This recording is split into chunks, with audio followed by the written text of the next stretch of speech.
Okay, define and find derivatives via first principle. Cool, so in order to do that we're probably going to have to define what a derivative is. And this is again a nice easier version. I don't want to bog you down in technical garbage. So a derivative is just the rate of change of a function for all points on that function. So what we've been doing so far is estimating the rate of change, or taking the average rate of change.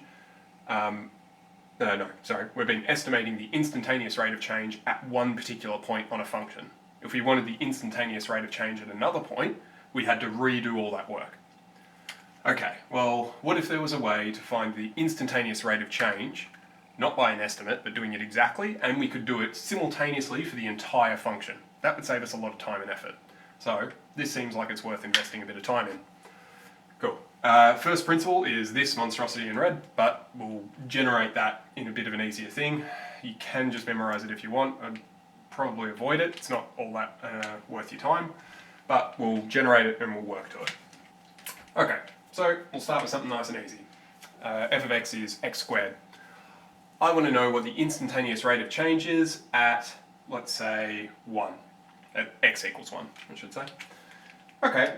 Well, how did we get this before? Well, last time we might have gone, we'll move over here. Last time we might have said, oh, okay, I want the rate of change, so specifically at x equals 1. Alright, well, I could pick some points around it, so I could pick, say, 0, 0 and 2, 4. So 0, 0 and 2, 4. Alright, so I've picked one point to the left, one point to the right, and then I could go, oh, alright, well, this purple line, so that purple dotted line is the line connecting those 2 points. Okay, well, I could use that as an estimate for this thing's instantaneous rate of change. Okay, how do I do that? Well, I go, well, the gradient of this is the instantaneous rate of change estimate. Okay, so I've got exactly that, y2 minus y1 over x2 minus x1. All of that should be old and familiar. So it looks like it's about 2. Alternately, we could have done a tangent line at the point of interest. So the point of interest is x equals 1. So a tangent line might look something like that. And then we could pick 2 points on this tangent line. Maybe somewhere around here and somewhere around there. About there-ish. Cool. And then we could run the exact same thing again. I'm not going to bother to do it this time. However, what I would note is that this tangent and this dotted line are actually looking pretty similar in terms of gradient. They're parallel, hence how we know. But I'm going to get rid of that just for now. Okay, so we feel like, oh, that's probably a reasonable estimate. How good is that estimate though? How could we know? Well, we can usually see when it's a terrible estimate, but we don't know if, oh, maybe it's actually supposed to be 2.1, or maybe it's supposed to be 2.0006785. How do we know that it's going to be anything like exactly 2? Well, what makes it a good estimate versus a bad estimate? Well, if we think about that for a second, it's like, alright, if I picked the points, so if I'm trying to get an estimate for 1, if I pick the point 1, 1 and the point 4, 16, I'd end up with that. If I draw my tangent here, those are definitely different gradients. Okay, well, let's not do that, obviously. Well, what if I pick the points maybe 2, 4 and -1, 2? Well, then I'd end up with a gradient there, which again is definitely different. Okay, what's making these bad? Well, there's a couple of things that are making them bad. One, we're not centering our 2 x values, we're not centering them on the point of interest. That usually makes things worse. Not always, but usually. Another thing that makes things worse, the further away we go from our point of interest, the more noise we're going to put in. Because we don't care what's going on up here or out here if all we care about is x equals 1. So what do we want to do? We want to have this be as close to the centre as possible, ideally. Or alternately, which is the thing that's going to make the most difference here, what we really want is to get as close as possible to that point. Okay. Well, let's just say for a moment we're going to keep trying to find the gradient, the instantaneous rate of change when x equals 1, we're still going to try and find that. Well, so at x equals 1, we're still going to keep the point now 1, 1. And I need another point. Okay, well, if I try to pick the same point twice, what's going to happen? Well, the rise will be 0 and the run will be 0. 0 divided by 0. I'm going to have a bad time. So look, we can't do that. What we could do though is say, I could say 1 plus a tiny, tiny, tiny amount, and this tiny, tiny amount might be 0.1, it might be 0.0001, it might be 0.001. Well, I could make that as small as I like. How about I make it h, just meaning some horizontal distance away. Okay, what does this value become then? Well, I just chuck it into this rule. Well, that turns out to be 1 plus h squared. Okay, so what I've done, I've picked the point of interest, 1, 1 in this case, and then I've gone, alright, I'm going to move a teeny tiny amount to the right. Okay, great. Teeny tiny amount to the right is 1 plus that teeny tiny, which we're calling h. Alright, well, how far up has that moved? Well, whatever this in this rule goes to, which in this case it just squares it, so I've got 1 plus h all squared. Okay, well, what can we do from here? Well, as from before, we figured out our gradient is just rise over run, as always, which is going to be y2 minus y1 over x2 minus x1. Okay, so what's that going to be? Gradient for this thing, y2 is all of this, 1 plus this, minus y1, which was 1, all over x2, which was 1 plus h, minus x1, which was 1. Okay, well, that's not the worst thing in the world, it's not great, but it's not the worst thing. Can we simplify this a bit? Well, this thing we can expand out, h squared plus 2h plus 1 minus 1, and these will cancel down to just an h. Okay, keep it going. What do we get? These ones will cancel each other, so I've got this guy. Okay, that's good. Well, I've got h's everywhere here. Okay, well, I could cancel off an h, cancel off an h, cancel off an h. Oh, that's handy. So this is h plus 2. So, no matter what horizontal distance I pick, this expression should always be true. However, there's one number that stuffs us, because we did it before. If we make h 0, then we get 1, 1 and 1, 1 again, which ends up being 0 divided by 0. Which you can see in there, if we put a difference of 0, we get 0 divided by 0. So this is technically h can't equal 0. But we've dealt with this a little bit before now. When we were doing limits, we didn't care actually what the value was. We just cared what's it getting closer and closer and closer to. So what we're going to do is say, oh, I don't actually care what this is. I want the limit as h approaches 0. Okay, so the limit as h approaches 0 for this thing, well, that's just going to be 0 plus 2 is 2. So we got a gradient for this line, specifically at x equals 1, of 2. Turns out our estimate was bang on. Now that's partially because we've got nice numbers, but still, at least we're happy that we're close, and in this case we're very happy. Well, that's all well and good, but this still only worked for that one point. Okay, can we generalize this a bit further? Let's try and do the entirety of this function, all in one shot. Okay, well, that means that x is just going to equal x. I'm doing everywhere at any given value I could possibly think of. Okay, so what are my values? Well, then my values are going to be x, and then what happens for the y value when I have x? Well, that's x squared. Okay, and then I'm going to shift across ever so slightly, some horizontal distance across. Okay, what happens when I put that in the function? Well, I get this thing, the whole thing, squared for this particular function. Okay, great. I want a gradient that connects these guys. Okay, now at this point, we're going to try to use some colours because this is going to get a little bit confusing where everything comes from. So, original x value, original y value, and then we shift across slightly so that we get a new x value with a new y value. Okay, how do we figure out this rule? y2 minus y1 over x2 minus x1.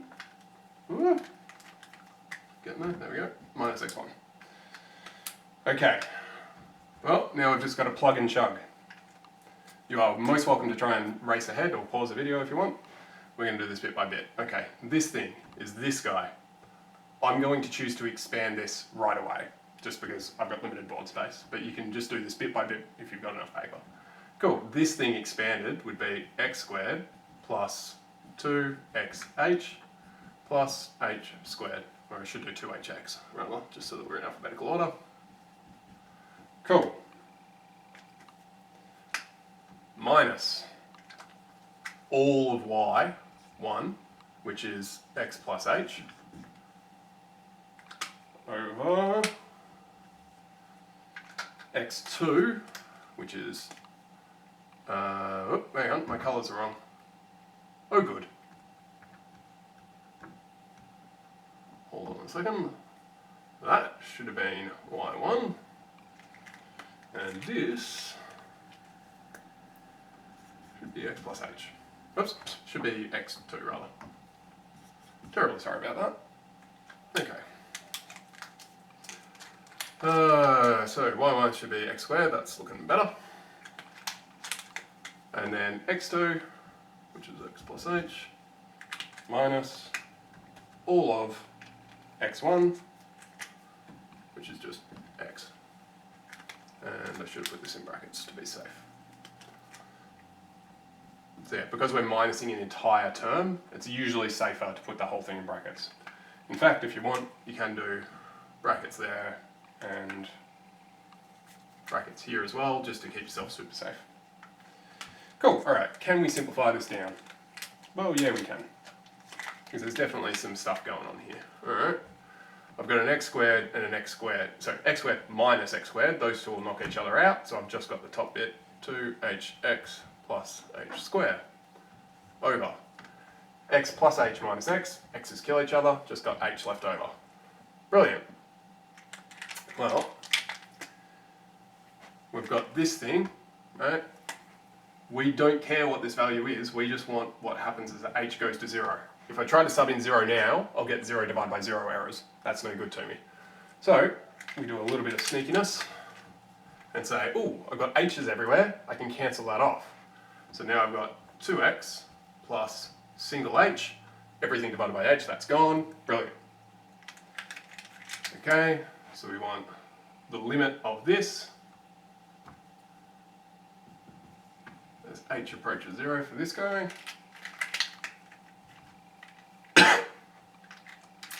Okay, so we've got this, brilliant. H goes to 0, so this is just going to be 2x. Cool. Well, that's interesting. So I've got a result. Doesn't matter if h goes all the way down to 0 now, or at least it approaches 0. No matter where I pick, no matter what x value I pick, the instantaneous rate of change, or the gradient at that point, is always 2x. So 2 times whatever value you pick. Well that seems interesting. So that would mean that if I now arbitrarily pick x is 3, and I draw a tangent line to that, I don't even have to do any more work now, because I go, oh, what's the rate of change at 3? It's 2 times whatever x is, so this would have a gradient of 6, because 2 times 3. So I know that the instantaneous rate of change here is 6. If I go to 4, instantaneous rate of change here, 8, because I know that for this rule, it is always 2 times the x value. Well, how do we know if this is 6, this is 8? We can do the whole thing again if you really desperately want to, but maybe for a little bit of more intuition on it, What if we go to 0? 2 times 0 is 0. This thing, if I draw a tangent just at that turning point, my gradient is 0. It's dead flat. If I go back up this way, so at -1, my gradient's -2, because -1 times 2. So I've got negative, yeah, it should be going down, and even better than that, this thing should be symmetrical. So I should get the exact opposite of that. This was +2, this is -2. Yeah, this is starting to make a fair deal of sense. Alright.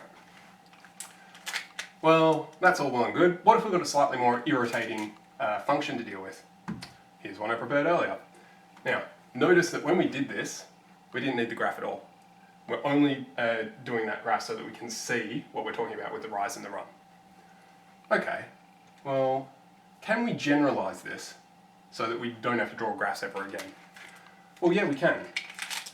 So, we're going to introduce this set of symbols.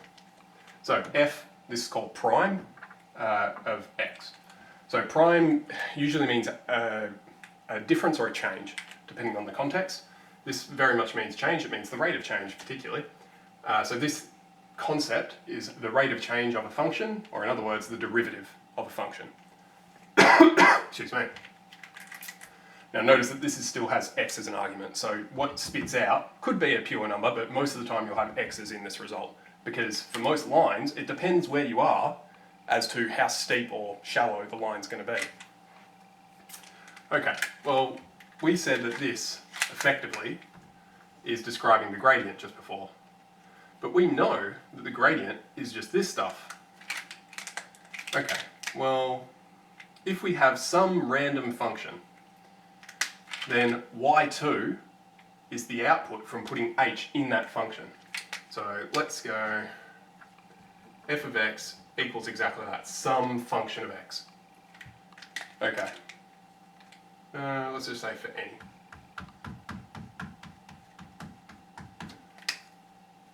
For any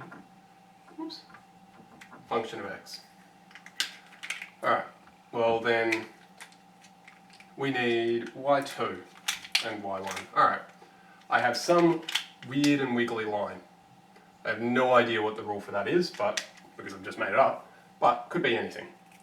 Okay, I want to get the gradient of, say, this particular point just here. That's going to be x right there. This part, well, that's going to be f of x, because it just depends whatever the rule is. If I now move slightly off to the right, okay, then I've got x plus h is going to be my slightly off to the right bit, and that's going to bring me, in this case, slightly higher up. Well, where's that going to be? Well, it's just the same function with this as an argument. So that's f of x plus h. Okay, well, make sure I get my colours around the right way. This was my initial x, so that's x1. My second x was this guy, that's x2. My initial y was this guy, so that's y1. My second y was this guy, that's y2. Okay, gradient is just y2, so that's this thing, f of x plus h minus y1, which is f of x over, I'll put that up minus in there, okay, x2, which is x plus h, and then x1, which is just x. Great.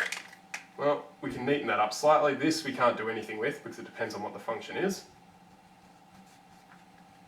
But this, x minus x, that's just h. Now, strictly, we were talking about the derivative, which means we need this not to be separated apart, but to make that h as small as possible.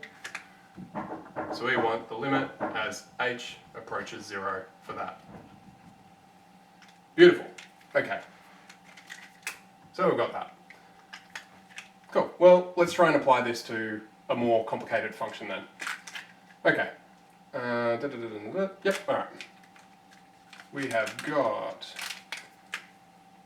f prime of x equals the limit as h approaches 0 for which colour do we have? Purple. Okay, y2 is the function of x plus h. Okay, function of x plus h. So all my x's become x plus h. X plus h squared plus 6 lots of x plus h plus 8. Okay, great. We can expand these so that we get x squared plus 2hx plus h squared plus 6x plus 8, 6h rather, plus 8. Cool. So that's our first bit of the line. X squared plus 2hx plus h squared plus 6x plus 6h plus 8. Beautiful. Now, next bit. I'm going to need to steal my eraser here. Cool. It's a video, you can always jump back to here to get that set again, but it's just expanding anyway. Cool. Next bit, minus y1. y1, well that's just the original function. So that's this guy. X squared plus 6x plus 8, all in brackets. Which we need to take away that entire function. Cool. Next bit, x plus h. It's always x plus h. Minus original x.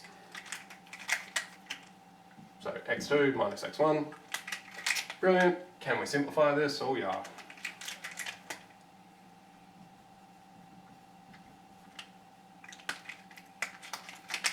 And shall we do this in... No, we'll do it in red. Why not? Cool. X squared minus x squared. Gone. 6x minus 6x. Gone. 8 minus 8. Gone. That should always happen. This thing should always disappear by knocking out pieces of that. So we've still got the 2hx plus h squared plus 6h. The only stuff left on top should contain an h always. If it doesn't, then you know you're stuffed up. Over. X's kill each other, just h. Cool. Still got a limit. Limit as h approaches 0. For this thing, great, there's h's everywhere, cancel them down. So I've got 2x plus single h plus 6. Cool. H is allowed to go to 0, so that's gone, so I get 2x plus 6. So no matter where you are on that function, the tangent line at any particular point will always be equal to 2 times that x coordinate plus 6. So if you're at x equals 5, then the gradient would be 16. And that's how we do that. Now, these are very easy to have plus minus errors and things like that. Take your time, set it out nicely. Conveniently, there's not that many practices in here, but I want you to have this idea down so that when I teach you shortcuts, you appreciate the shortcuts.